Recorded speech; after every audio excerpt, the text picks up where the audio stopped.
बार देवऋषि नारद जी ने ब्रह्मा जी से इस एकादशी के विषय में जानने की उत्सुकता प्रकट की। तब ब्रह्मा जी ने उन्हें बताया, सतयुग में मानधाता नामक एक चक्रवर्ती सम्राट राज्य करते थे। उनके राज्य में प्रजा बहुत सुखी थी, किंतु भविष्य में क्या हो जाए यह कोई नहीं जानता। अतः वे भी इस बात से अनभिज्ञ थे कि उनके राज्य में शीघ्र ही भयंकर अकाल पड़ने वाला है। उनके राज्य में पूरे 3 वर्ष तक वर्षा न होने के कारण भयंकर अकाल पड़ा। इस दुर्भिक्ष अकाल से चारों ओर त्राही त्राही मच गई। धर्म पक्ष के यज्ञ, हवन, पिंडदान, कथा, व्रत आदि में कमी हो गई। जब मुसीबत पड़ी हो तो धार्मिक कार्यों में प्राणी की रुचि कहाँ रह जाती है। प्रजा ने राजा के पास जाकर अपनी वेदना की दुहाई दी। राजा तो इस स्थिति को लेकर पहले से ही दुखी थे। वे सोचने लगे कि आखिर मैंने ऐसा कौन सा पाप कर्म किया है जिसका दंड मुझे इस रूप में मिल रहा है। फिर इस कष्ट से मुक्ति पाने का कोई साधन करने के उद्देश्य से राजा सेना को लेकर जंगल की ओर चल दिए।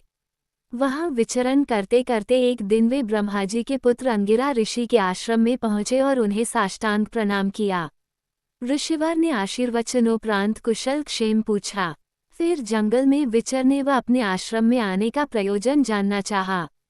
तब राजा ने हाथ जोड़कर कहा, महात्मन, सभी प्रकार से धर्म का पालन करता हुआ भी मैं अपने राज्य में दुर्भिक्ष का दृश्य देख रहा हूँ। आखिर किस कारण से ऐसा हो रहा है, कृपया इसका समाधान करें। ये सुनकर महर्षि अंगिरा ने कहा, हे राजन, सब युगों से उत्तम ये सतयुग है। इसमें छोटे से पाप का भी बड़ा भयंकर दंड मिलता है। इसमें धर्म अपने चारों चरणों में व्याप्त रहता है।